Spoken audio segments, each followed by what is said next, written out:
Hi guys, నేను ఈరోజు HPV vaccine వేసుకున్నా. ఎప్పటి నుంచో వేసుకోవాలని అనుకుంటుంటే అది అలా డిలే అవుతా ఈ రోజుకి అయిందనమాట. ఫస్ట్ డోస్ అయితే కంప్లీట్ అయింది. ఒక ఇంజెక్షన్ 10,000 పడింది. ఒక 200 ఏమో డాక్టర్ ఫీ, 10,200 అయితే నాకు అయ్యింది. మీరు కూడా వేయించుకోవాలనుకుంటే నేనైతే ఏం చేశానంటే ఫస్ట్ ముందే వెళ్ళి డాక్టర్ని అప్రోచ్ అయ్యానమాట. లేడీ డాక్టర్ని, గైనకాలజీని అప్రోచ్ అవ్వండి.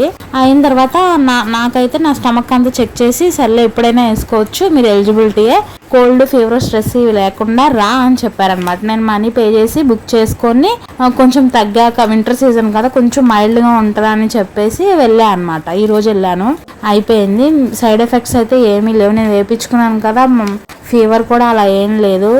మంచి ఫుడ్ తీసుకుని కోకోనట్ వాటర్ అలా తాగా. మీలో ఎవరైనా 10 years కిడ్స్ ఉన్నారంటే ఒకసారి డాక్టర్ని అప్రోచ్ అవ్వండి. వాళ్ళకైతే 2 doses అంటున్నారు.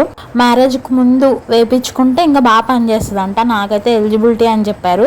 మ్యారేజ్ అయినా పర్లేదు, మీరు ఎలిజిబిలిటీయే కాదని డాక్టర్ ఆల్రెడీ చెక్ చేసి చెప్తారు కాబట్టి ఇంకా డాక్టర్ని ఫాలో అవ్వడమే. నాకైతే వర్తి అనిపించింది ఇంజెక్షన్, రేట్ ఎక్కువైనా కానీ.